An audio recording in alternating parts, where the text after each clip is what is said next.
Whenever you're ready.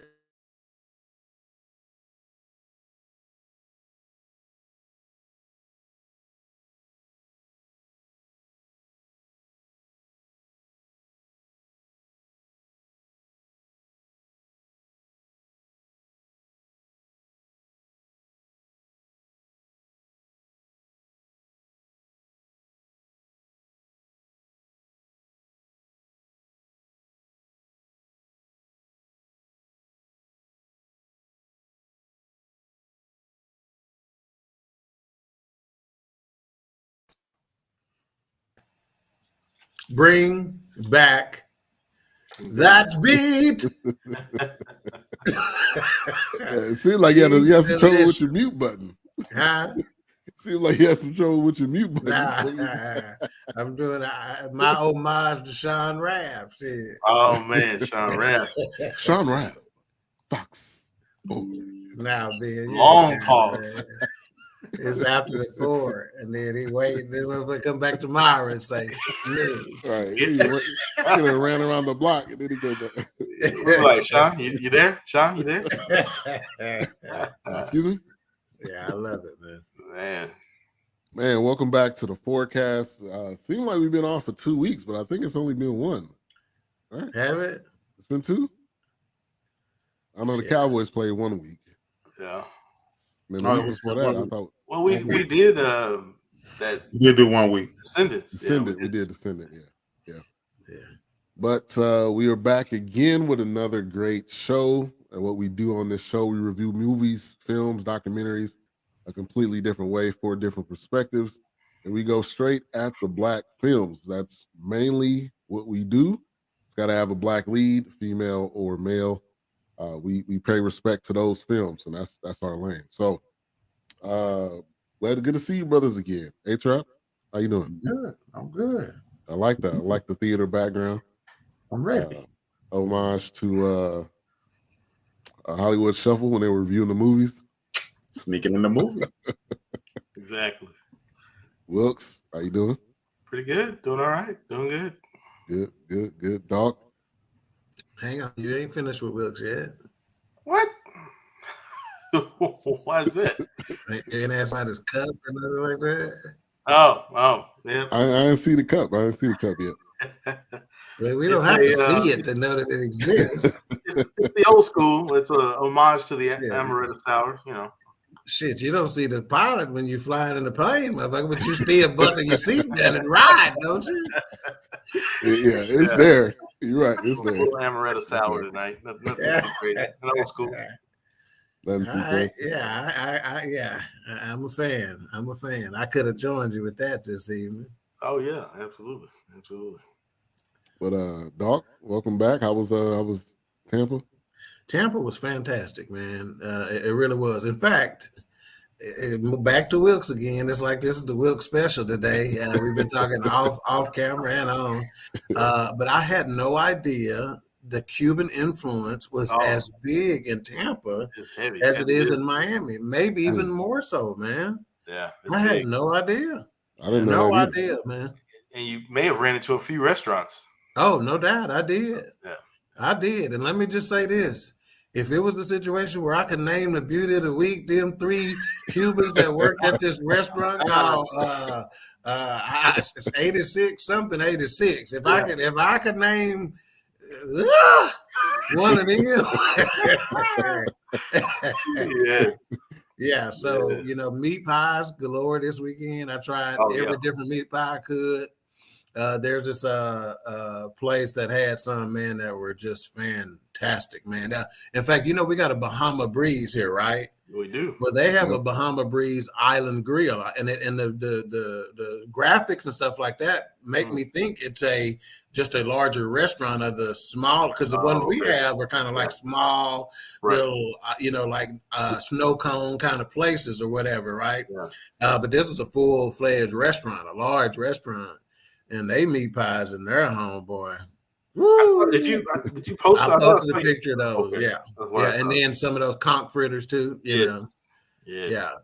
Yeah. I've had better conch fritters But the meat pies, oh boy, that was some of the best I'd have never had, and the sauce they give you two different kinds of dip with it. One's a white sauce that has some sort of a ranch type situation, and the other is some kind of sweet pineapple kind of sauce. The sweet pineapple sauce would go great on some other meats, but not on the meat pie. The meat pie. Yeah, I got to see how that kind of worked in. Yeah, there was a little clash there. Oh yeah, Pastor Dot, you are 100% right. The cigar, capital of the world. Yeah. Which I had no idea. Ybor City is one of the neighborhoods or whatever that, they do some hand rolling. Yeah, some hand rolling there. Yeah. I didn't get an opportunity to go there, but my cousin did go to a cigar bar that he said was just outstanding. Yeah, I kind of chilled. My room was so good. I didn't want to leave that much because I had right. Just so relaxing with the balcony and whatnot. But the game was fantastic. The people were fantastic. The weather was fantastic, Yeah. So yeah, Tampa, I hadn't been to that part of Florida. So Tampa didn't disappoint, man. Yeah. Yeah. That's what's up. And the Cowboys won. I mean, that's a perfect situation right there. So. Yep. Got to make some memories with my twin boys and my cousin and stuff like that, So I got to go check out some of the more adult establishments. The wet dollar establishments, wrinkled ones, damp ones. Is what they're moist. So Tampa didn't disappoint, man. Yeah. Welcome back. Let's go to the chat room real quick. DJ Ramal in the building, and he was in there early at 8:13. Did you say hi to H-Rap, man? I did, yeah. Oh, okay, yeah. You said something about the theater. It didn't last that long. So. Yeah, Lamar been in the building. Is this a relative H-Rap? Lamar, he part of the little part. I'm not. I got to get out of saying that little thing. He part of the podcast culture that me and Ben come from.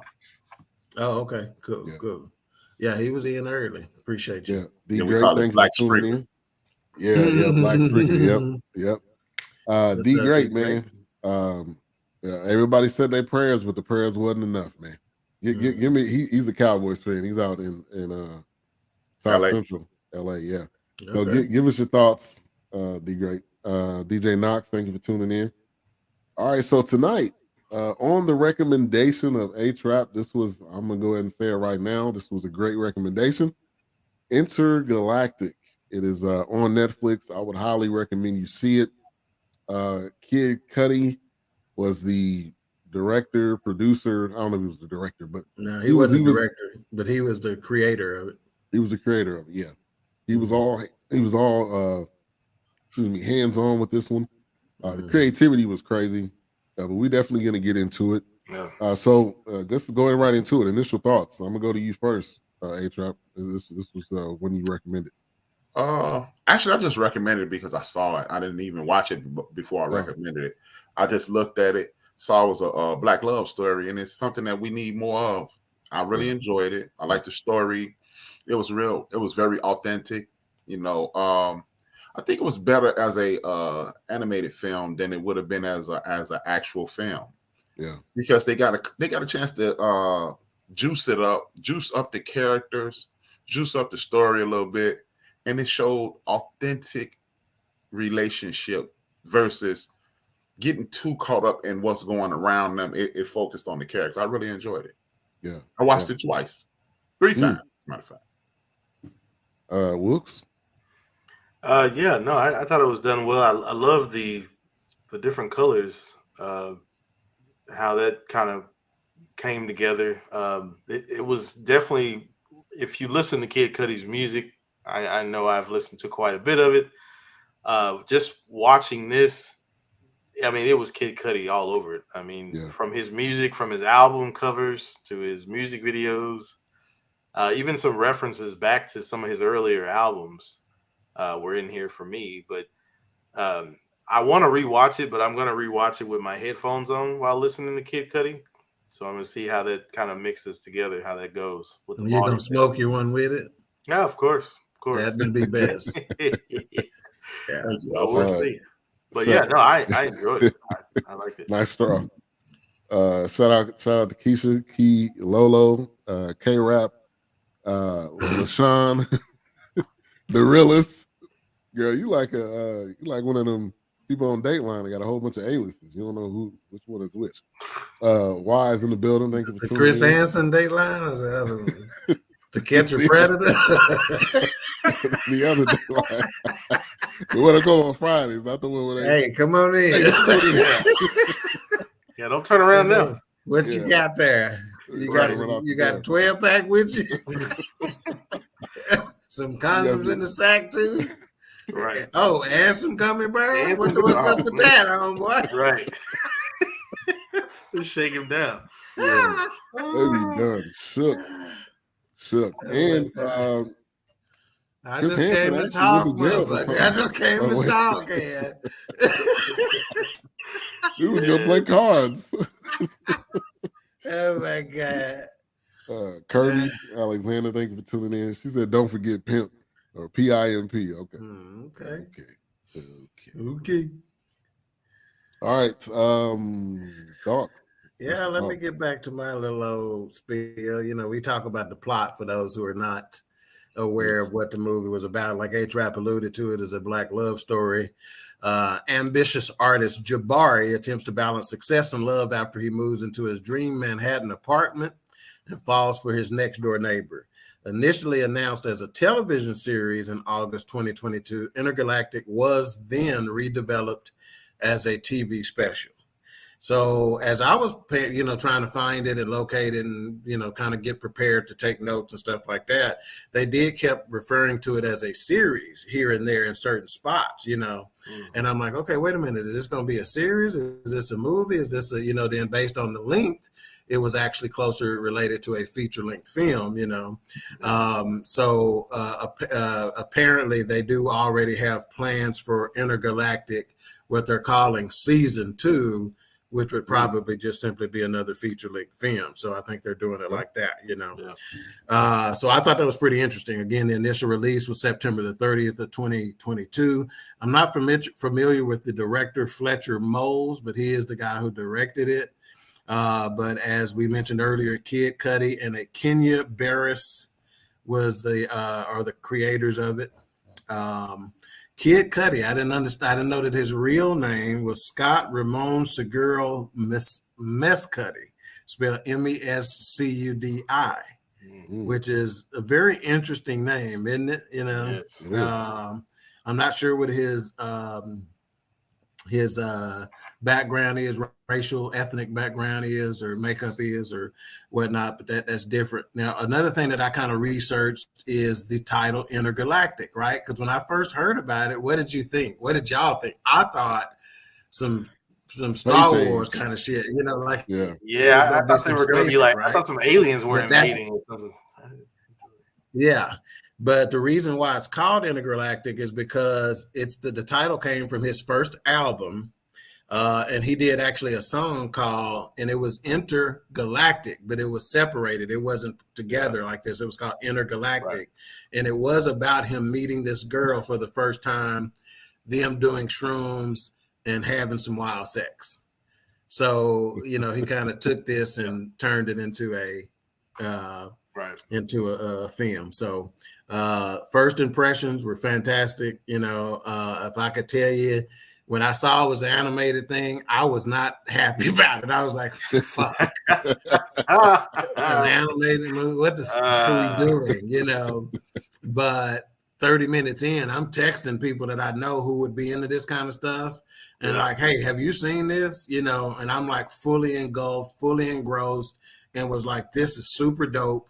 The art of it, the story of it. I thought it was fantastic, man. Yeah. The level of creativity, I didn't realize how creative this guy was or is. Excuse me. So I was honestly blown away. I didn't know what to expect either. I watched the preview, which gave you some of it, but I was definitely impressed. And I haven't seen him in concert. My wife actually did through her job. She was like, I didn't really understand a lot of what he was saying, but I think the dude is beyond just a music artist. I think you obviously need to see Yeah. He did. Oh, go ahead. No. I was going to say that's why when I was watching this, a lot of it for me was relatable to his earlier albums and his music. And it's always this abstract, cosmic, just kind of on this psychedelic drift and just, in and out of his, life experiences and maybe encounters. Yeah. Hey, Trap, what were we going to say? No, anytime I think of Kid Cudi, I think of one of my favorite rap artists, Sean Price. In the middle of one of his songs, he said, "If you got Kid Cudi in your playlist, delete me from your iPod." Who said that? Sean Price. Anytime I hear Kid Cudi, I hear him say that. Well, Kid Cudi and this Wilkes, you alluded to it and said that you got to consider him more than just a rapper. And as soon as you said that, I immediately says strong Donald Glover vibes. Childish Gambino. Okay.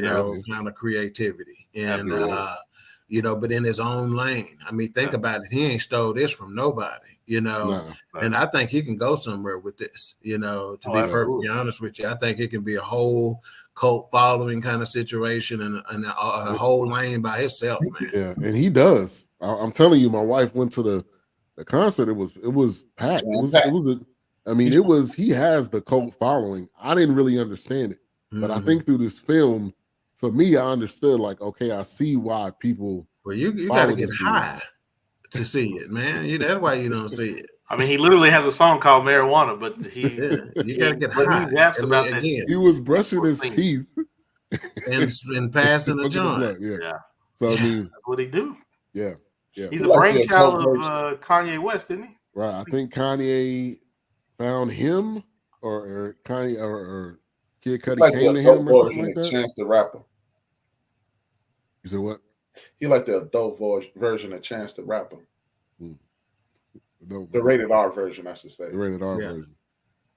We got somebody that know who you talking about. Yes, sir. Yes, sir. Wise is from New York, so he's definitely on that. BK all day. Scene.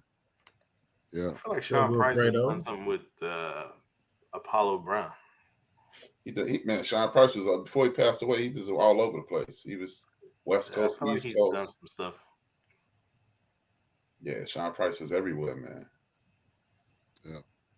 As you can kind of see behind me and behind our the four of us, there's the variety of the colors, the artwork, man, the color scheme, I definitely loved it. And I loved how they did it in chapters. So if you notice, they went like chapter, because I was thinking like, this really could have been a book. This could have been a series, a movie, or it was obviously an album, but there's so many lanes and I think of possibilities with this. This is really just, I think the service of what he's able to do. Yeah, I think that was a very creative way to do it. The chapters, I'm digging that because it's just different phases. It's just showing different phases of the relationship, different phases of life. How life changes, how life sneaks up on you, and you in a situation, you out of a situation, and you didn't see a situation coming. That was super dope, man. I mean, I really appreciated it. It it's kind of put me in the mind of a Mom's Red Bottom or Fences, but in cartoon form. Yeah, and even though it was a cartoon, it was still real. It was you felt it. You felt you felt the talking scenes and the faces. I think the greatest thing about the art was that you knew who it was. Like you knew that was Ty Dolla $ign just because it looked like him. You kind of knew that was Timothy Chalamet. I think he was one of the friends that was in it. Yeah.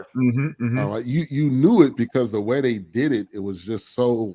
Because I looked up, everybody that was in it, and I was like, yeah, they looked exactly like the people.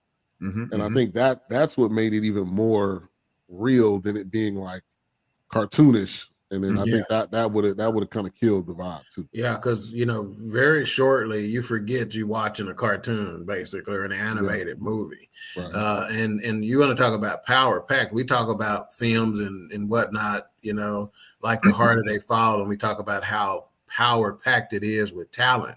Yeah. In this particular animation, like one of the things that I noticed right off the bat was Luis Guzman. That is a actor that is in some everything, and I recognize his voice right away.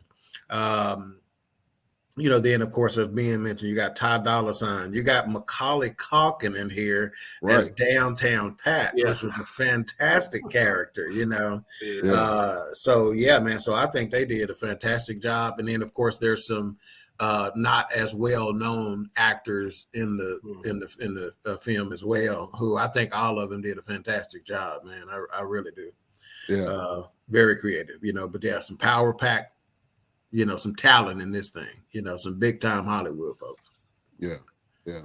Big Illinois in the building. Thank you for tuning in. It's A-Trap, aka Speed, was singing in the movie. Yep, he was right along with us. A great MC, I think, talking about Sean For Price, sure. Underrated lyricist. For sure. Oh, indeed. Kid Cudi is an artist. Oh, Luis Guzman is a great character. Great character. Yeah. And they had our guy, Keith David, who was Mr. Rager. He only had one line. Yeah. Well, he had a couple lines in it, but shout out to Keith David. He's been in quite a few films that we've reviewed so far. So it kind of opens up. He's moving into this, Manhattan apartment, just got a new job. I think it was 100% relatable. You get that new apartment, you get that job that kind of take you to that next level. You able to move out on your own and do your own thing. Yep. You got the ex that came in, which that the sex scenes it didn't make you think like it was animated at all. Like they did. He really did a good job. The director really did a good job of like encompassing everything. But I felt like that chapter 1 it was titled Dog Whistle, and that was kind of the basically the opening, of him. I think kind of basically coming into his own. I don't know the tie to Dog Whistle. I don't know, was that related to the ex, or what was your thoughts on that? That's what I thought. Yeah, that it's that sound that only a dog can hear, right? Yeah. And I thought they did a fantastic job showing the relationship between his friends, their take on that relationship. Yeah. The conflict within himself about it. He gone and take the coochie again, but then immediately be like, okay, this probably shouldn't have went down, kind of deal. So yeah, I think they did a fantastic job with that. But I think it was related, from my estimation, based on how much chapter 1 had to do with her. I think for sure the dog whistle was a reference to that old relationship. Yeah. Well, like in recent times, dog whistle is a term used for saying things without saying them. It's saying something directly, but you're really not saying it, and that's exactly what happened. Yeah, we cool. We can hang out.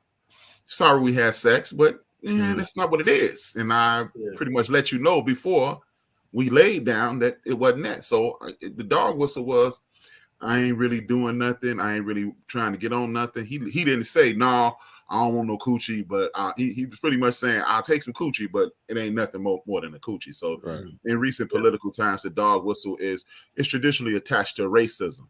Like Fox News, they do a lot of dog whistling. They say things and it triggers the outside audience. That base. Yep. That base. So he was letting her know, hey, like, we gonna kick it, we gonna drink, we gonna do our thing, and then we gonna do our thing, but we ain't gonna do nothing but that thing. Yeah. Right. Yeah, that's it. Yeah. Wilkes, you wanna I feel like I felt like, well, kind of like what H-Rap was saying and Dog mentioned that, like, even at that moment when you guys said that, it was kind of like when he was riding his bike and she was getting his attention. It was kind of like, oh, well, I nobody else is paying attention but you and I. This is it was just him and her. Yep. So it was definitely that. I saw that when you mentioned that, made that comment. But Yeah, it was just one of those moments where it was like we've been there before, and we bump into an ex or something like that, and it's kind of like, oh yeah, how you been? I guess Yeah, I even like the interaction between them. It was very black. Their interaction, like some of the things that they said to each other, and how they was kind of being sarcastic with each other, but they kind of knew it, and so those are some of the things that I thought, other races watching this, they may not pick up on some of those subtle things. Right. And I think the conversation he had with the ex and some of the conversation he was having with the chick next door when they started to date, that was a lot of that taking place, to where they were showing, and in order to put that in a film like that, you have to have a unique understanding of it to even go there with it, which I think they get points there, Yeah, this was definitely heavily relationship, career driven. Mm-hmm. I mean, all those elements were there. And it was on the positive tip. It wasn't no same old career fields, that kind of stuff. They were both artists, but both highly intelligent. And when he was riding the mongoose, he got points on that. I mean, that's the mongoose bite. Nobody would know about the mongoose. I'm like, he get points on just even bringing that out. Right. Thought that was super cool. And real quick, I wanted to touch on Kid Cudi's background. So he was born, Cleveland. He grew up in Shaker Heights. His mother is an African-American school choir teacher at Roxbury Middle School. His father was a house painter, substitute teacher, and World WW2 Air Force veteran of African-American and Mexican descent. WW2. Yeah, World War II. Now he's I don't know what I mean. You're gonna say your Bible scriptures like Trump pretty soon, ain't you? Yeah, 2 Thessalonians, man.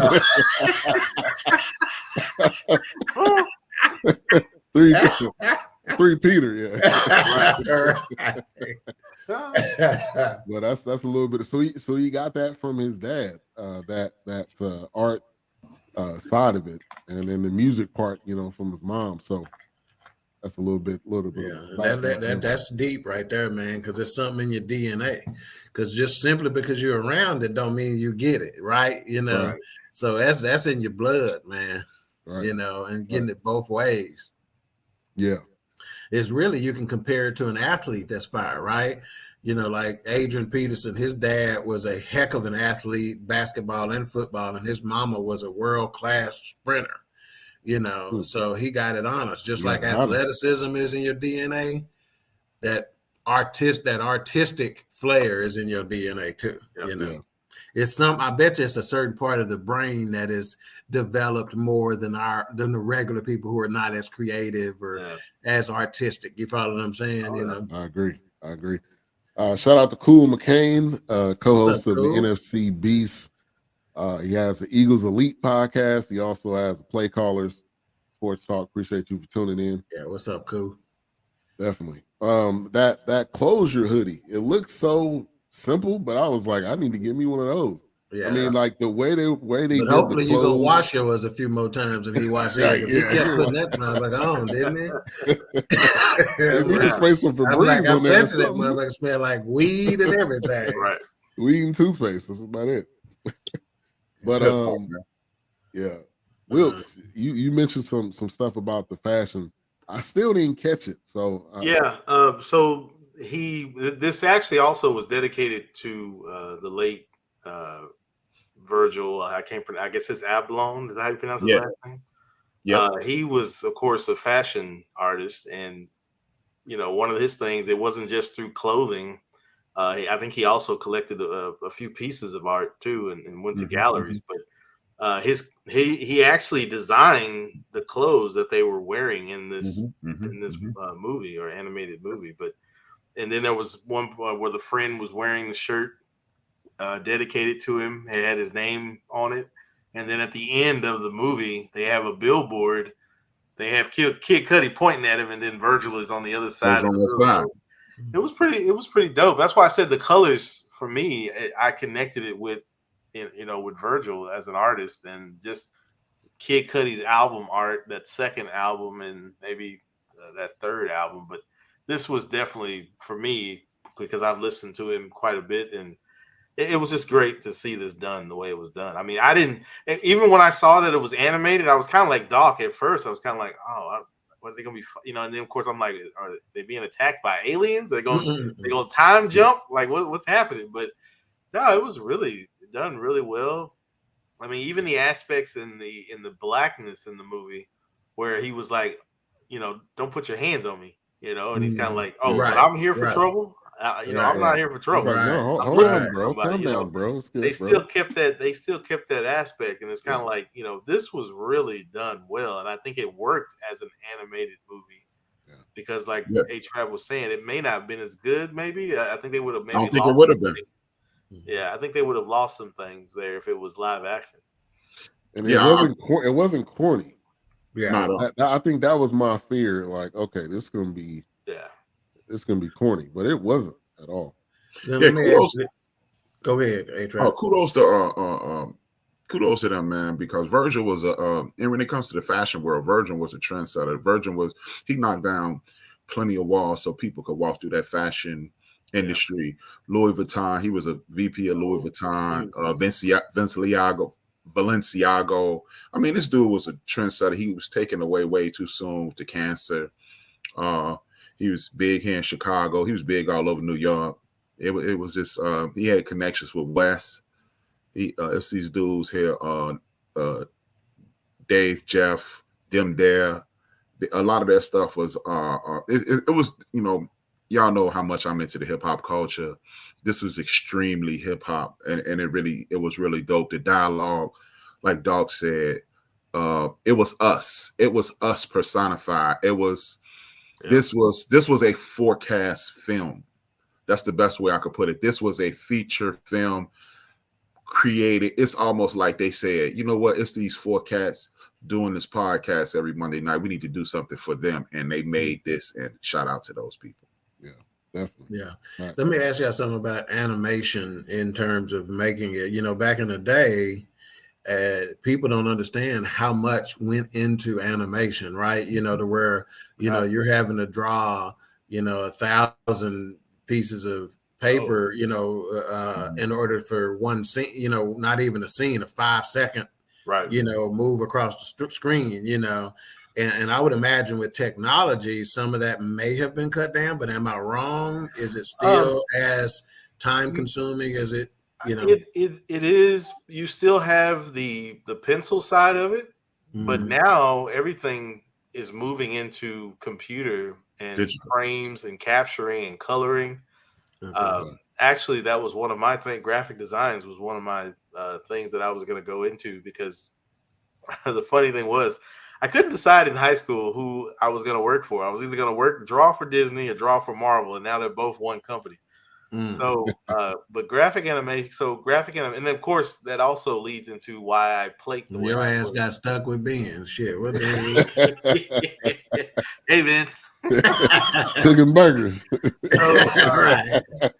So like, a white plate for me and different colored plates are like a canvas for me. That's why I plate the way I plate. That's what's up. It's I guess the word, it's an extension of how I view art. I've always enjoyed art, and my mom actually painted a lot when I was a little kid. And I remember going to those art stores and, her getting the brushes and the different colors. And my dad, he would sketch every now and then. So I'm sure I picked up some of that. But my daughter is definitely has latched on to drawing and animating and creating characters. So she's got a little of that talent in there. My wife actually went to an art college in Washington, D.C., which I don't know if she said she didn't finish it, but she is extremely talented when it comes to, art and creation. So, put that comment back up there, Ben. Just let me address this. There's no way that anybody could sit and have paid attention to this to think that it was weird, right? You would have to be passively watching this movie to think that it's weird, because the only way you could get the weirdness of it is because of the animation and the way that they moved and stuff like that. But if you actually focused on the music, it was on the movie, it was very easy to follow. It was a story being told well. Absolutely. So anybody who think it was a little weird, there's no way you paid attention. Yeah, to this because movie. the funny thing is, what I thought when I also watched this, food was very present in this movie again. Yep. That's right. Food and music, whether she turned him Right. on to a vegan burger that blew his mind. Yeah. The pregnant lady, her friend, was walking and eating. I mean, it was all over the place. Yeah. But the relationship and the interactions day in and day out, I mean, that was pretty solid. Yeah. It didn't make you go, oh, I've never ran into that before, or that can't exist. But in CJ's defense, this was a very mature story. That's in his defense. No, because I was gonna say this. That's a kick in the nuts, right there. No, this wasn't a movie geared to like we watched like 2 movies in the last 6 months have been geared towards people Ari's age. You know, it was a very young. What was the Marlon Wayans movie? That was a young person's movie. Yeah. This was a movie about life and interacting with life, taking life to the next level. CJ is right at that age. So these young people, from what I hear from CJ, because CJ tunes in to me and BJ's podcast all the time, and him and BJ interact, I think they are not used to mature women.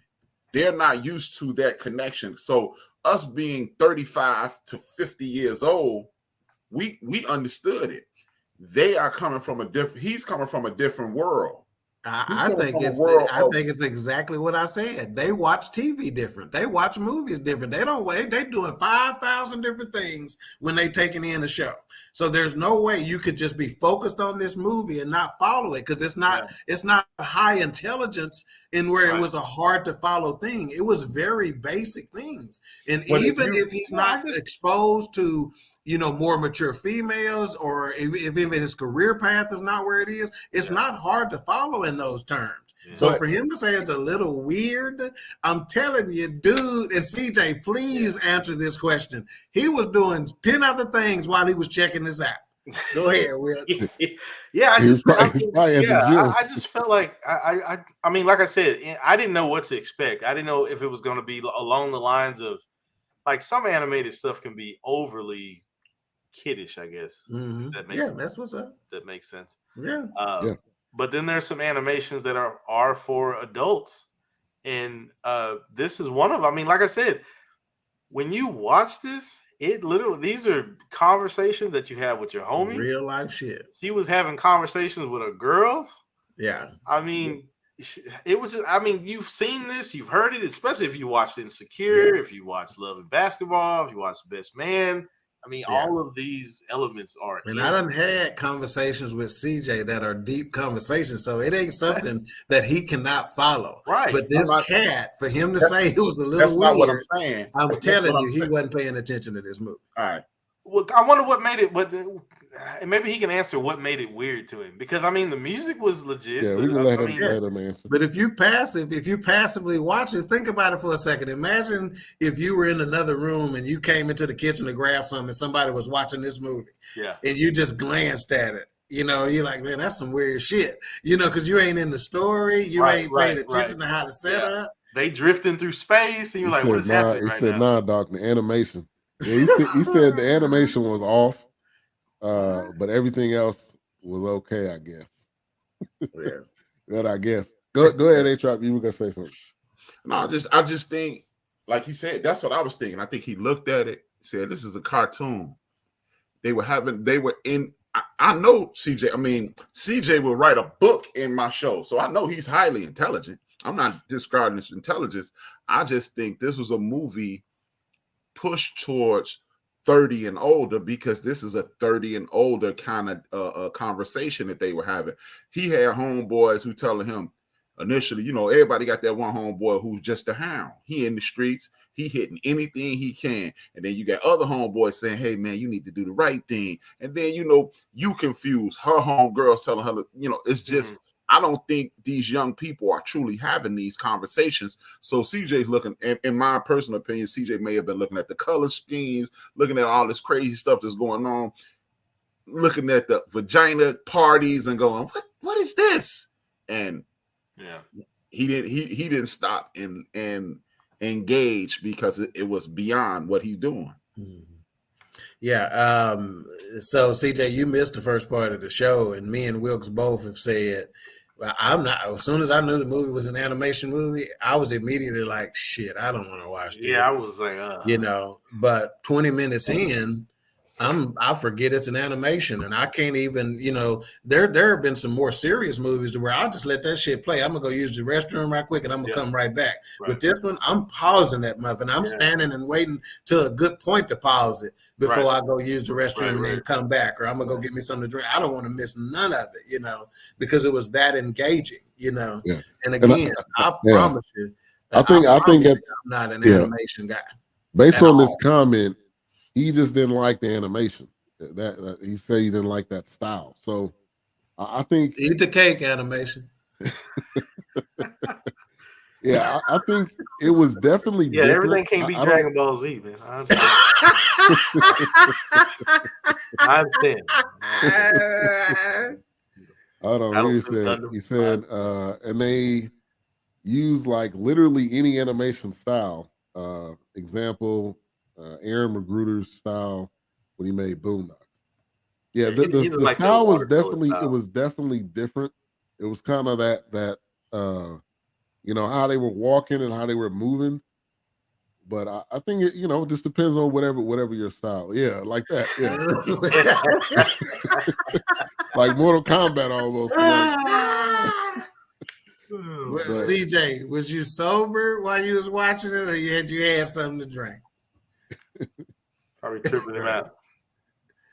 But let's go to chapter 2, which was Bright, Light, and White. That dude, his co-worker, I was just ready for him to chop him in the throat, man. I couldn't stand that dude the way he was talking, and he was kind of like the guy from Hollywood Shuffle that was like, "Yeah, my brother, you don't want to take that part," and then it was like, "Yeah, he don't want it. I do." But that's another aspect of the movie that gave it some credibility as being a legit film, because they covered a topic that is a real topic, right? He got into this industry, he landed this job, and that's what, in my estimation, that's what a lot of artists would be struggling with. Do you want me to be me? Which is this dark, creative, taking chances side, or are you trying to whiten me up, so to speak, So I think that was a great chapter, and I think it covered a pretty heavy, understandable topic in a situation like this. Yeah. What was dope about that whiten me up part is, if you pay attention at the very beginning when they get to the restaurant, Shorty knew they was gonna whiten them up. She was like, "Hey, don't let them change your joint." Right on. Yeah. Right on. So that was the gateway to it right there. Right. And that was one of those us conversations. You see, that was one of the aspects that I said, that's black talk, that there's a lot of people who would have missed that, Yeah. Yeah, because she, and then she said it without saying it. She was like, And it goes back to what I've said 1,000 times. You can have 4 black women in a room, all of them saying, all of us know exactly what each one of them meant. That's right. Yep. And hey, you have to take some chances, because there's a couple of little comments like that, or little noises like that, and to be trusting of your audience to do that in an animated film, to where you got to just be engaged in it. You can get away with that whenever we looking at each other's faces and we can see facial expressions and stuff like that, to go with that. But to do that in an animated film and for us to all catch it, I mean, hell, that says all you need to know about this. Even his ex, the facial expression she was making when he was talking, and she was cooking breakfast or she was cooking something, and she was just like, giving the side eye and kind of rolling her eyes and folding her arms. I mean, even the part where she was talking about, were you with somebody or you were with somebody? Yeah, exactly. All that emotion was there. I'm not saying at that point, Wilkes, I am not looking at a cartoon.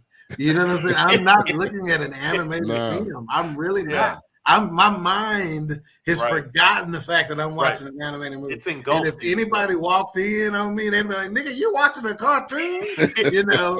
I'd be like, "Huh?" I would have threw me. Like, no, what are you talking about? No, this.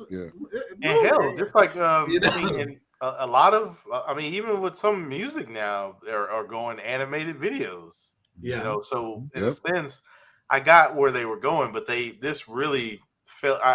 Yes, bright colors, yes, the drawing, the artwork, but it still had a heavy presence of this is day in and day out. This is life. Just I feel like I can think about express it this, more. man. Think about where we're going with regard to virtual reality and the metaverse, and all this other kind of stuff, man. If you get on the cutting edge of being able to tell a story like this in this fashion, you understand, and you become the expert at it, and you become you feel what I'm saying, the authority on it, so to speak. You know, considering where we're going in life, this could be even bigger than they thinking right now. I have to say, I think Lovecraft Country could make it like this. I think it could get away with being animated. Shut up, Vern. We didn't ask you that, man. Wow. Hey, didn't nobody come to see you, Otis? Hey, let me tell you, like A-Trap used to say, didn't nobody come to see you, Otis? Hey.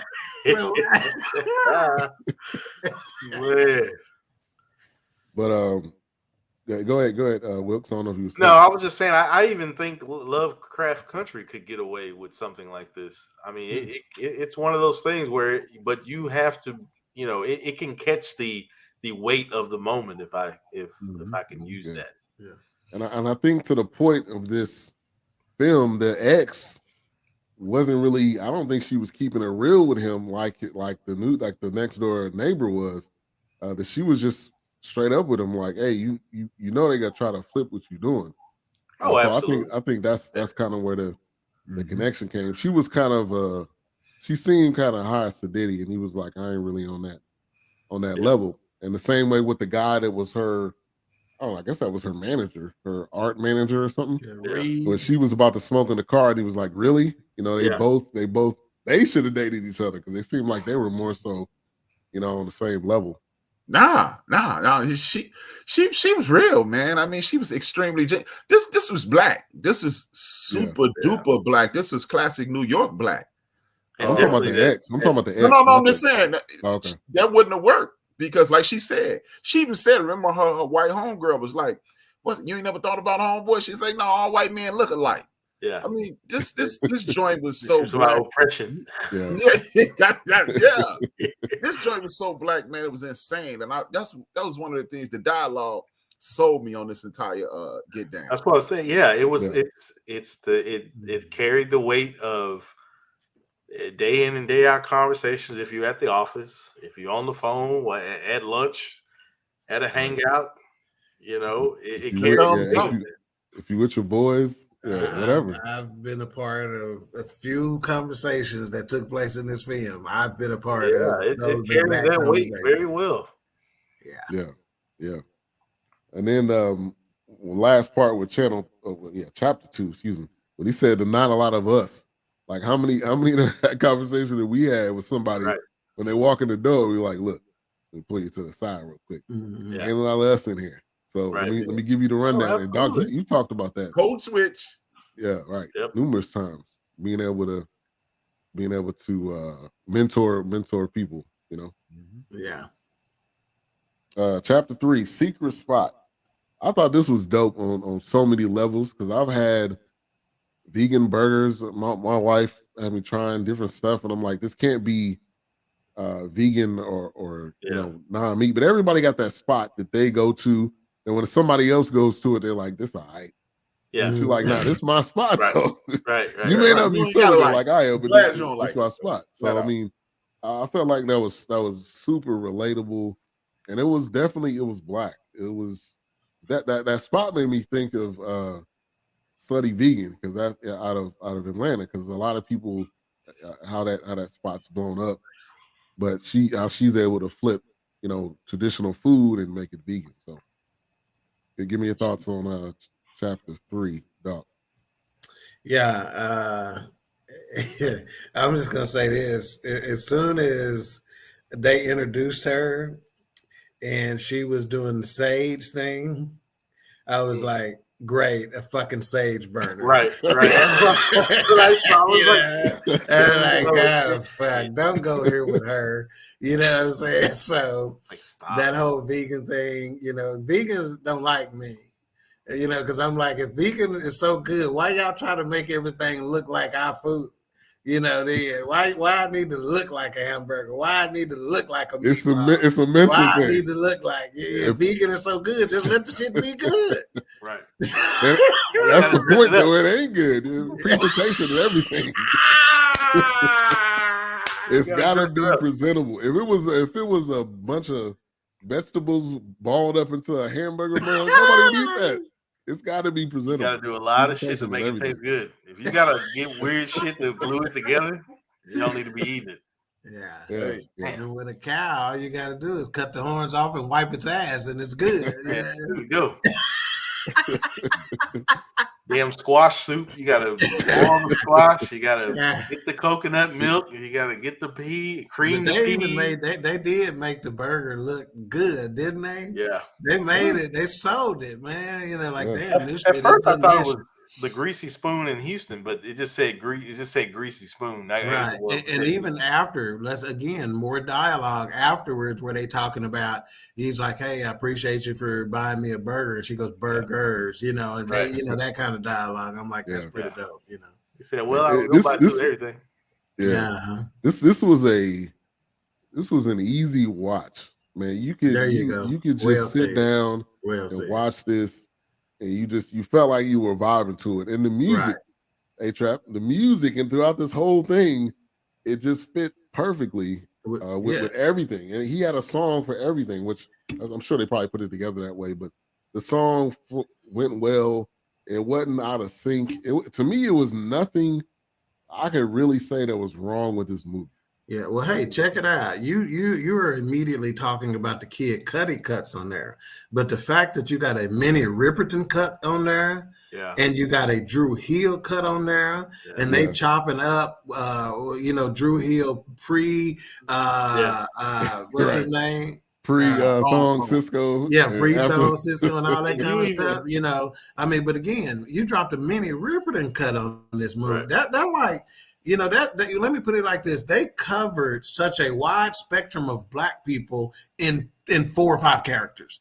Right. You know what I'm saying? And they represented so many of us, you know, and the types of people we are and the kind of styles that we have and the way we vibe and the lanes that we're in and all that other kind of stuff. I thought they captured that so freaking well. Yeah. And even the music that they used that didn't have lyrics, but if you caught the melody, if you caught the beat, you knew what it was. Right. Yeah. But I point, couldn't get down with her sage burning, but I could get down with her sitting there listening to music and burning one. No, you know. So think about it. The sage burner is the same person that's vibing to Minnie Riperton and smoking one, right? You know. So think about it for a second. Think about how many people in real life that are sage burning vegans that we may not get connected with because we say you're a fucking sage burning vegan, but they may be so cool and so dope on so many other areas. That's, you know what I'm saying? You know. And again, that is another way to where the Fourcast does not review movies the way your dad is Siskel and Ebert is. We get some shit out of it and some aspects out of it that other folks just don't. You know. And think about it. Who would have thought watching a movie like this makes us question the way we interact with people and the way we build relationships? I'm a relationship builder. And yet a movie got me to question, well, shit, you could probably be even better if you didn't judge books by their cover so much. Like I said, it carries the weight of these things well. I think the biggest thing that this movie did was show the multifaceted piece of all of us. We all are not just one particular person. It showed how multifaceted we are, how we are at work, how we are when we kicking it, how we are when we're out, how we are when he was with his sister. That part too, he was more vulnerable. That was probably the most vulnerable that he was with his sister. So I mean, like to me, they killed it. A-Trap. I think you were gonna say something. Oh, no, I was thinking the same thing. I mean, you know what? I would just like to add one thing. You said it shows how different we are, but it also showed that we're all the same because we all related to that one sibling that you gonna rap with, you gonna break it on down with. You know, like me and my oldest sister Teddy, Bo, y'all call her Blue Street. Me and Bo, we are rap on one level. Me and Phyllis rap on another level. Me and Suge, we rap on another level. And me and Wanga, we don't talk about anything the other three talk about. The other three will never talk about stuff that me and Wanga talk about. So, Yeah. No, and Suge look at me and Wanga as weird. Suge thinks it's weird that me and Wanga relate because he think Wanga is Wanga is, if you met Wanga, you would think he is a sage burning vegan. And you would think everybody thinks that I'm, with the name and my personality, I'm a white man hating rebel. But I'm closer to the sage burner and he's closer to, he's closer to the other side. Yeah. So it's just and I think one of the funniest lines, I don't know if y'all peeped it, when he said, I don't know if it was Ty Dolla $ign or somebody, he was like, is that them Beyonce niggas? They went across the screen dancing. I'm like, that was so random, but it was hella funny at the same time. Like that was perfect. That was perfect. And shout out to the non-actors. Like I haven't seen Ty Dolla $ign in anything. The main character that was Meadow, she's actually a part of a podcast. I'm sure she does a lot of other things. I think it's called Two Dope Queens. Two Dope Queens, yeah.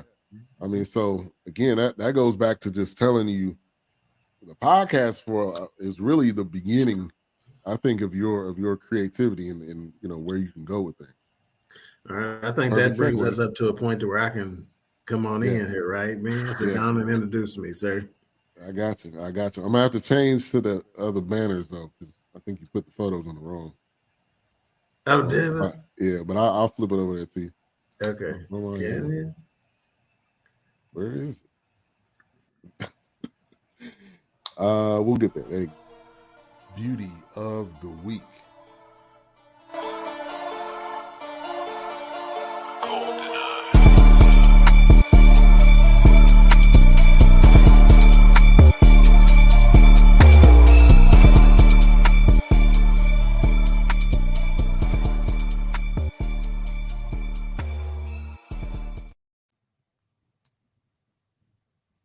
I see you. Okay, so he mentioned her character name. Her character name is Meadow. And again, I'm going to tell you right now, my beauty of the week is a chick who I saw. When I first saw her, I said to myself, great, a fucking sage burner. And she turns out to be my beauty of the week. And her name is Jessica Renee Williams. And you want to talk about Black Queen. This one do it for me, man. I am not kidding you. Everything about her. I watched her in this is probably my favorite cut of her right there. Artist in and of itself. But I watched a YouTube video of her. And not only did she do the podcast Two Dope Queens, but she also served as a senior correspondent on the Daily Show. That ain't no small bean, But this is my first time coming across anything that she's done, She's out of LA. That's where she was born at. She also played in this film, Fantastic Beast film series. And again, that's not in my genre or whatever, Harry Potter. Apparently she's been out there, but to hear her interviewed, she's really close to her character in this movie in terms of how well she communicates, how enlightened she is, and stuff like that. She's got a great sense of humor, and whatnot. So yeah, this was hands down my beauty of the week. I didn't think I was gonna have one, being that it was an animated film, but because again, we're already looking at voices, so to speak. But she did such a fantastic job. Her voice made me want to see Who Is You. Yeah, even the X. You could have picked the X too. Yeah, but the X was. But see, here's the deal: the X played her character too well. Yeah, and so that character didn't, kind of killed the vibe though. But shit, if you want to pass the joint while we brushing our teeth, man, you can burn all the sage you want. Yeah, she left with Jon Stewart. When Jon Stewart left the Daily Show, she left. Okay. Yeah, she mad funny. Yeah. Now they had a whole nother transition with Jon Stewart and Dave Chappelle close, ain't they? Ain't that the Maybe dude he was in Half Baked. He was definitely in Half Baked. I think they super close, man. Yeah. I think he's been in some of the outros on Dave Chappelle's stand-up. Okay, yeah, I think they super close. So, but no, that's big, man, for her to be in that, and on the Daily Show and get that kind of pub, She used to be on there at least 2-3 times a week. Yeah, so I really believe this is just the beginning for her too. I think we're gonna see her more and more because she's one of those kind of people. And I saw on this YouTube video getting interviewed, I said to myself, I was like, she's got an infectious personality, when she gets around people, they're gonna want to be around her a lot more. Right. Yeah. And shout out to Two Dope Queens because the co-host, she has a show of her own. I think it's on Comedy Central. So I mean, like they're killing the game. I think that's just on YouTube, man. I think her show is just on YouTube. Okay, her name's Phoebe. I think Phoebe Robinson. Yeah. So I mean, shout out to them and what they're doing.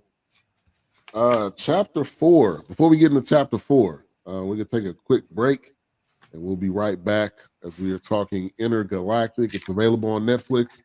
Definitely suggest you checking it out. If you got the Netflix plan, or get your mommy or your daddy's login, and we'll get you taken care of. Alicia. You can't hold somebody to that standard if you haven't voiced what you want and what you're needing from that. Mika. If you're not communicating expectations, you're waiting for your feelings to be hurt. Nicole. A lot of people don't want to take the time out to be alone and to get themselves together. Ivan. You got to be willing to work through stuff. And from the jump street, y'all done had problems. Maybe you don't need to be working through those. BS3 Network proudly presents Queen 3 and King podcast. Live every Tuesday at 7 p.m. Central.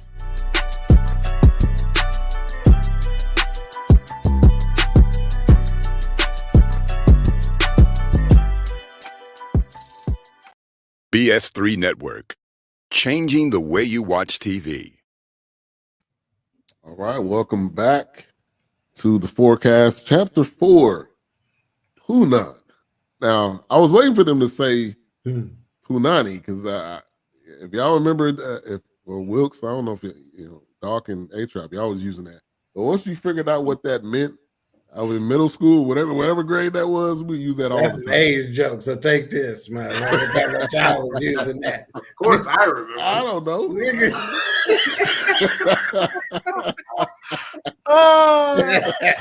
Yeah, we was using that in the 60s. And we was getting that. You hear me, young boy? We were using it and getting it. Now what? Y'all was using that. Yeah, thanks. Shoot at us. I love y'all. A-Trap and Diving, y'all were using that. Right, yeah. Back in the 40s, y'all were saying that. Back in the Truman days. I don't know. Didn't you tell Ivan that for JFK got shot? Wow. But that was a good chapter 2, which kind of touched me into the friends. It is a twist on Punani, right? But it's maybe that New York twist, A-Trap, you think? No, I think it's just the upgrade of the word, just evolves. Yeah. Maybe it's not a good choice, but like when we were younger, they were called crackheads, were called cluckers, and my DJ just called them clucks. Yeah. Okay, gotcha. So he's a cluck. I'm like, Yeah, good example. So Jabari and Meadow finally got it on. I think that we've seen that in so many shows. The Office is a prime example. Abbott Elementary, if anybody's watching that, dope show. I've heard good things about it. I gotta check it out. Dope show. Shirley Ralph in the building. Great job. Yeah, shout out to her as well. But you got the love interest. They don't know. They're trying to figure things out. They see each other. They're into each other. So I thought that was a good That was a good chapter. And that chapter ends with the crazy ex. I don't know if she's necessarily crazy, but she sent the most opportune text at the worst possible time. Yeah. That really, and I don't remember him going over there. He said he went over there. He did. He did, but they went back through it. It was a flashback to him going Right. to work. Yeah, he went over there to. Well, I kind of I guess she had a rat in the apartment. You know. Oh, right. That's right. You're right. Yeah, he came over there. He was in there for literally 5 seconds because once he seen the rat, he ran out. Martin style. You see some of the big rats in New York, you run too. Yeah, I would. Yeah. But yeah, chapter 4. Anybody want to touch on that one? Then? Chapter 4 is a classic romantic comedy scene. You know. Yeah. And you know that book came out back when me and Doc were like 19. But Men Are From Mars, Women Are From Venus. Yeah, there's certain things that men do. This was a classic. This is what men do when we ain't on nothing. But they don't know I'm letting you do this because I ain't doing nothing. And this is my, one of y'all said, opening up to. Yeah. This is me. I'm taking off everything. I'm taking off my armor. If I set my phone on your side of the bed, I ain't doing nothing. Right. That's what we're thinking. Right. But they, because of the world is so chaotic, you always on trial in their mind. Yeah. And that's the biggest misunderstanding between men and women, if you ask me. Yeah. They are looking for the truth, and we are, none of us are communicating fully. Like they should have said, hey, we together. And then it would have been less trepidation. But he's giving gestures of we're together. My phone over there. You can answer it if you like. And she like, what's going on? I don't trust it. And it's just, it was classic, man. And I really appreciated that because that is the kind of thing that will destroy a relationship, poor communication. I dug it. Yeah. And it's real. I done told females sometimes like, look, hey, it could be 6 months later, 9 months later, and I can't control what text gets shot across there. That don't mean we talked last week. I ain't talked to her 9 months. Right. Shit. Yeah. I make one funny post on Facebook. She come across it or something like that. Hey, big head. Or she see I'm, oh, this nigga in Costa Rica. Let me shoot this bikini shot over there to him and let him know who he should have took with him. Whatever. I can't control none of that, but that don't mean I'm talking to her. Right. Yeah. And then the after effect of them not talking to each other but not talking to each other because they saying the same stuff to other people. That's another mistake that we make. We go to our crew and we tell them what's going on, and the first thing she said, girl, this ain't about him, it's about you. Then they like, man, you should have left her alone anyway. Then they telling him crazy stories.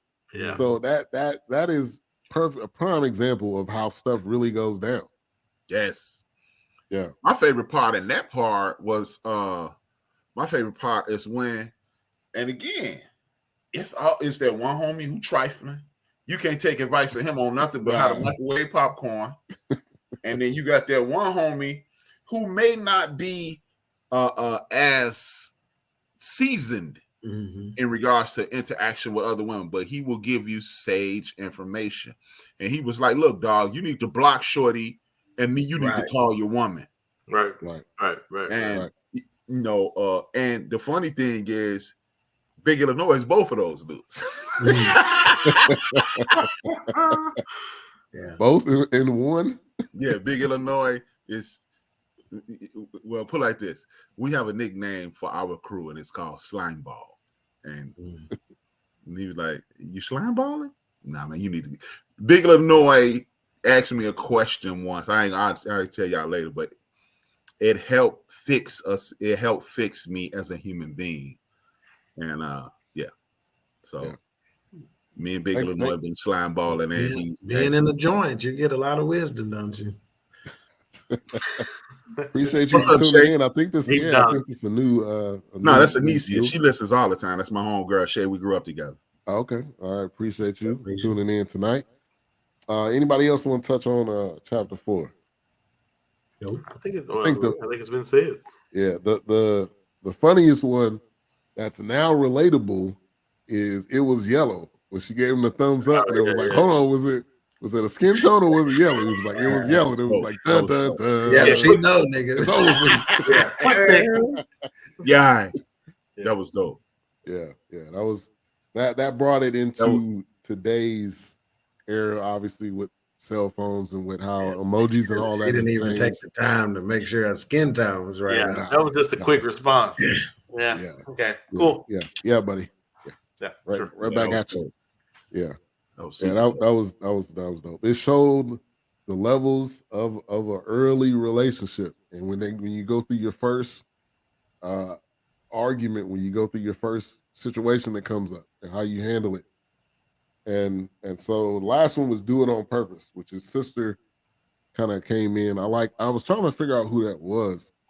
That was the voiceover for his sister, but that was that person. Like, hey, if you really love this person, you gotta go for it and you gotta do it.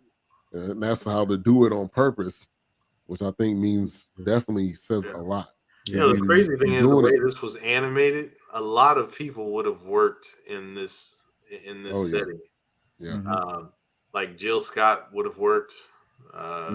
Q-Tip would have worked. I mean, it's animated to the point where you could just think of voices that would and actors or entertain.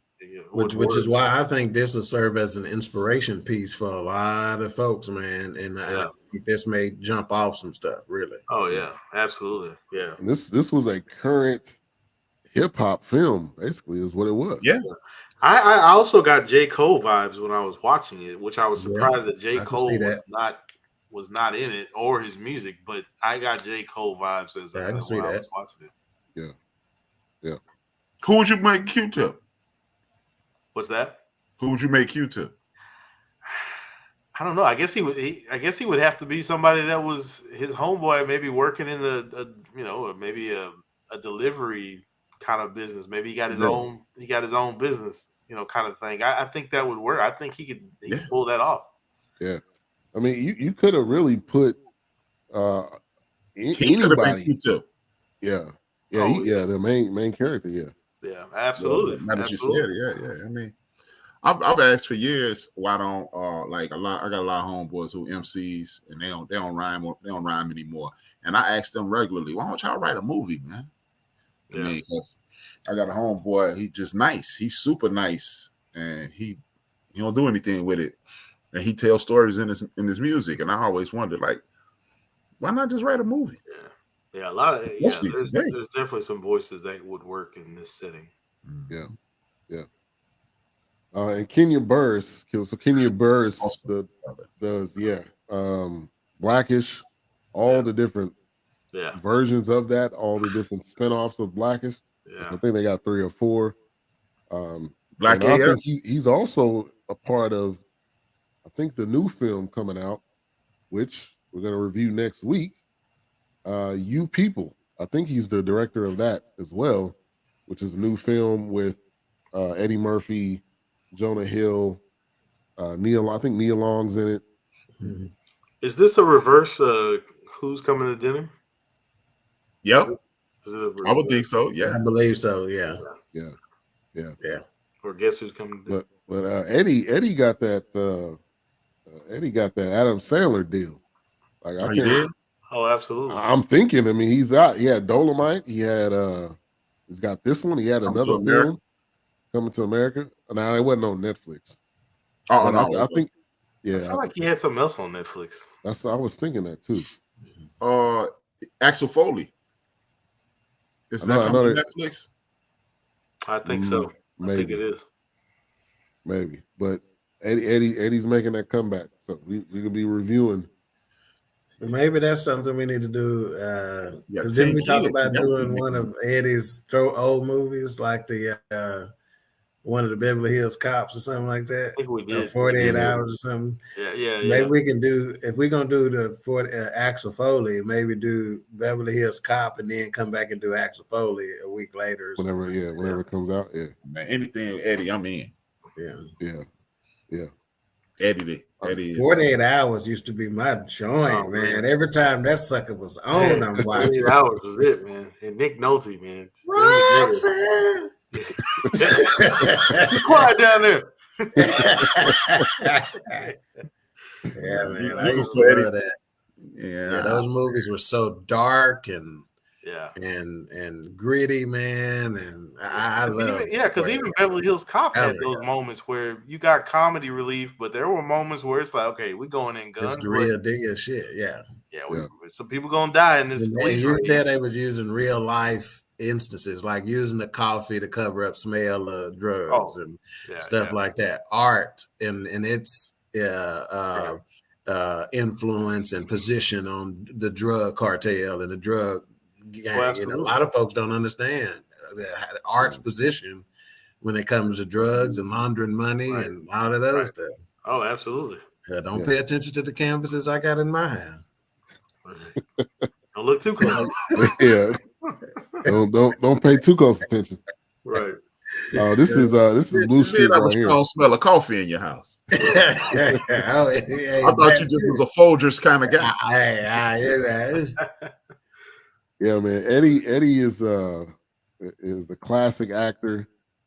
Definitely ageless, man. He's making what his third, probably. I'm not gonna say comeback, but I'm gonna say his third, maybe resurgence. Globe, yeah. So, what do they call it? Reinventing of himself. Right, exactly. Because he went from comedy to doing not adult comedy, but like dad comedy. He put out a bunch of pootie tangs, didn't he? Like 3. Not the Nutty Professor, but what's the one with the animals and shit? Oh, Doolittle. Doolittle. But I was about 3 of them. I think I only watched one. I never watched the rest of them. I ain't watching no kids movies. Yeah, but the Clumps was that was in between kind of kid and adult. Yeah, I like the Clumps. Yeah, that was classic. Oops, that was an accident. I was about to say, did I click that? All right, let's rate this shit, man. Yeah, let's get right to it. Rating and final thoughts. If you're new, you rate it 1 to 5 mics, 1 being the worst, 5 being the best. You guys can jump in. Those are the tuning in. So we're gonna go to A-Trap first. 5. I loved it. Yeah. Period. End of story. Yeah, that's right. All right, looks. I don't 5. I respect that. Not for me, but I definitely respect where A-Trap. I love the pick, by the way, A-Trap. I thought you had watched it, so good eye on that one. No, I just read the. I'd have to put it at a 4, I guess, but I feel like I'm a straight up 4. What's straight that? Up 4? Straight up 4. Yeah, I feel like I'm lowballing it, but I'm going with. No, a 4. that's fair.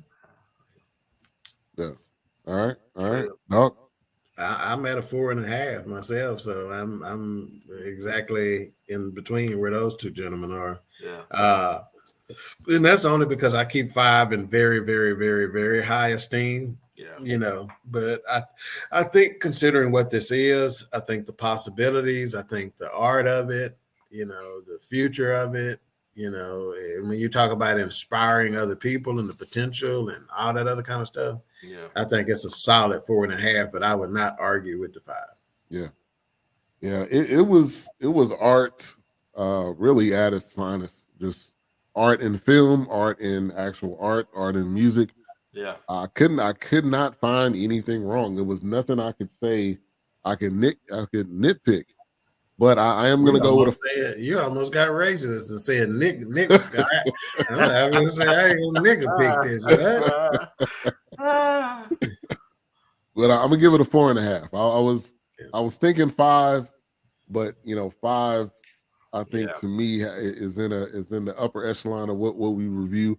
It could possibly be a 5 though, but I'm gonna give it a 4.5. It's close. Yeah, I wouldn't argue. It's close. It was art. Like when we talk at about the end of the day, no. still in all fairness, it's one of the highest rated films we've collectively graded, right? It got a 4.5. Yeah. If you took all of our grades, it came out as a 4.5, Right.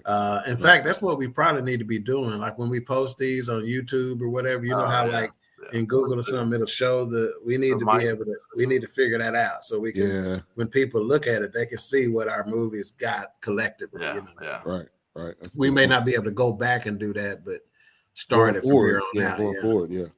Because this one would come in as a 4.5 collective. You can go to edit on the title, man. Yeah, on the title, put the stars. Before you end it, put the collective. Yeah. Okay. Yeah. I'm definitely down. I'll say from now on, whatever we collectively come at it with, I'll put that on for this one. Because there may be a situation where some people may look at it and be trying to determine, am I going to watch it? I'm gonna watch this, or whatever. Even am I gonna watch this video? Yeah, you know, based on what that rating is. So that's a great idea. I think most importantly, it gave me a look into the mind of Kid Cudi, which we wonder what type of artist is he. This told me a lot. For the single gentleman out there, we all have that playlist. If you know what I'm talking about, a couple of tracks got added to that playlist. You understand what I'm saying? From this, so absolutely. Kid, and hopefully by the time the week over with, I'll be able to see how well it works. Yeah. Use. The soundtrack dope, man. Yeah, definitely. And the Intergalactic album, which is on all streaming platforms. You definitely check that out there. Yeah, it's smart business by him, man. Smart business, man. Definitely. And Theodore, we will be doing the film that Blue Streak Free. We'll be doing that film. What was it called? What was that? What the Lord made, or what I think it was called. What the Lord made. Yeah, that's it. So that's gonna be coming up in the future, in the next probably month or two. But what's coming up tomorrow on the end of the next week movie? So we're gonna do next week. We're gonna do You People, and then after that, we haven't necessarily finalized it. But since you guys are on, we could do a little bit of on-air discussion. I agree with what you put in the chat, though. Yeah, that was cool. That was dope. To kind of mix it up that way. The heavy flow days and the light flow days. I couldn't pass that one. Yeah. So I would say You People, and then after that, probably go to. Is that Black Enough for you? I think that would be. That's probably. That's probably gonna be a heavy one. I'm sure. Okay. So not really. It ain't super heavy. No, but I just think heavier than You People. Right. Yeah. And then the light, we could go back to. I want to do Teddy Pendergrass sooner rather than later. So why don't we do Teddy the week after? It's not as heavy. We could do. Teddy ain't heavy. Huh? Teddy ain't heavy. No, I'm saying it's not as heavy. That's what I'm saying. With that, Teddy is going into the light one. Yeah, let's go. Yeah. Let's go. Let's go. You People, and then turn them off. No, You People ain't heavy. That's what I'm saying. We need a heavy in there. Oh, heavy. Oh, yeah. So is that Black Enough for you? What about the one Bo was talking about? Is that heavy? God made it or something like that? Something the Lord made. No, that ain't heavy. It can be, but I think that is that Black Enough for you probably is a bit heavy. I think that'll fit. I think that'll fit perfect. And then the light, we'll go with Teddy. Then the other heavy. We can come back with Something the Lord made after that if y'all want. Yeah. After Teddy. And then light, we could do I guess we could do Willie Mays or Louis Armstrong. Nah, Louis Armstrong, man. I think that's more in our deal. Yeah. Okay. Both of them dope. Yeah.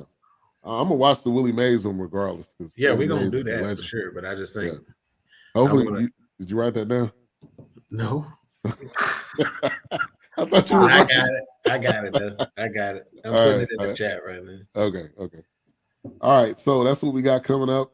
End of the bench. I'm gonna do a show entitled $40 million sharecroppers. And do the sharecropping thing late. I may not even get to all of it. I got so many things on the list tomorrow. I can't do it long because I got an interview on NPR tomorrow at 7:30, so I can't go long. Oh, you got an interview on NPR?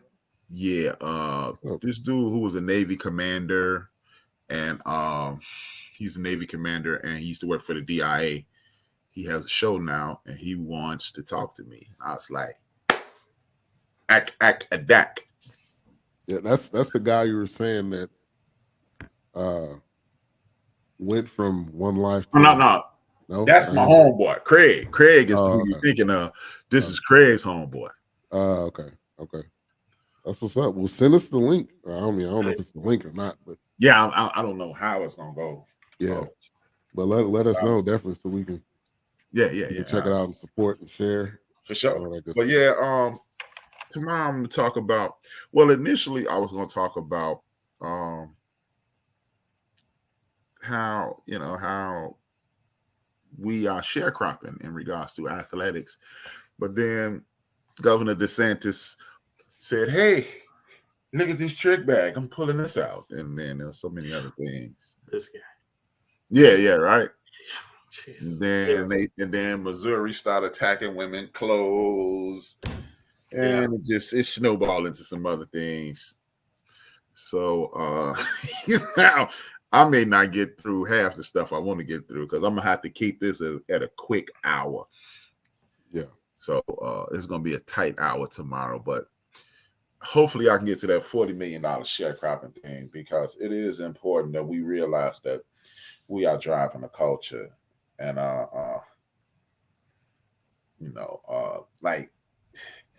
one of the things I want to touch on is the fact that Dr. Dre is going to sell a portion of his catalog for $200 million. When you hear $200 million, the average human being is going, God, that's a lot of money. But when you're talking about being able to put your music and movies and commercials and things of that nature, you are earning money into perpetuity, and we are always looking at the short game of $200 million instead of the long game of $2 billion over your children's grandchildren's life.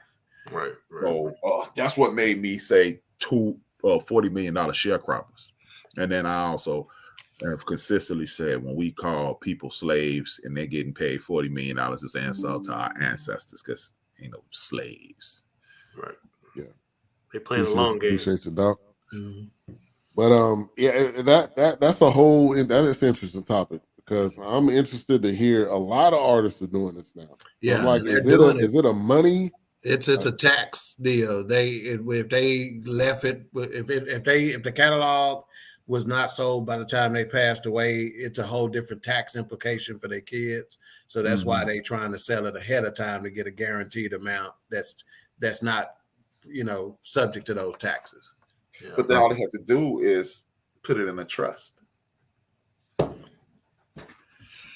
But I don't know. I think that, people in that, at that level, I think they got some attorneys and trust attorneys and things of that nature that know, how they can get around that stuff. But I'm talking about there's some big name artists that are, selling their catalogs, already have. Lil Wayne, I think Lil Wayne's done it. Lil Wayne did it. Taylor Swift didn't do it. Taylor Swift, actually, she beat the game. Taylor Swift went and re-recorded all her music. Mm-hmm. And took total control of it. Yeah. So, I'd rather my children pay a ridiculous amount of taxes than to give away what I worked, what pulled me up out the mud. Because Phil Knight, he ain't giving away nothing. And this dude, he's the current richest dude in the world. And I'm going to talk about him. And he has left, he owns Louis Vuitton, Christian Dior, Tag Heuer, and he put his children in charge of those three companies. And that's where we're spending a lot of our money. Right there. Oh, yeah, he also owns Hennessy. Anything. Yeah. That company is together. They actually have that Hennessy Louis Vuitton is actually a thing. One company, yeah. Yeah, Hennessy, Louis Vuitton, Dior, Tag Heuer, and there's something else on this list. I left it off. I think That's why I said we're sharecropping. I think we're building up the brand, and they're getting all the money. Yeah, I think Moet is a part of the list. Yeah, Moet. That's what it is. Yeah. Even though it tastes like throw up. All right, Queen Theory King tomorrow. Tomorrow's episode is entitled She Bad. I will be interviewing Katina Washington. This is a Black female entrepreneur who started the She Experience in the Indianapolis area. Black female entrepreneurs. She did it. You know how they have these events at like Market Hall and stuff like that. These big fairs and whatnot for several vendors and stuff like that. She started just doing something like that, and it blew up. And she even ended up opening a couple of stores in the mall there called the She Experience and the She Experience Black. And, so she's just a go-getter. And so we're going to talk to her and hopefully inspire some young Black females and, answer some questions on how she got from point A to point B and some of the roadblocks that she had to face and some of the challenges today with family and with, competitors and with, other heads of corporations that she had to interact with and stuff like that. So it ought to be fun. She's super cool. She's a military veteran, just cool cat. So we'll talk to her tomorrow. She bad. Oh, well, that's what's coming up tomorrow. Appreciate you guys for tuning in. And as we always do, A-Trap, go ahead and close this out. You already know. It's the beginning of the year. I'm saving up and I ain't got my taxes yet. So if I owe you something, I ain't got it. And if you need it, get it from God. Get it from God. Good rich bitches. See, he's supposed to play the theme as soon as we say that. I know. I'm a little off. He's not the professor. Let's reset in 3, 2, 1. Hood rich bitches.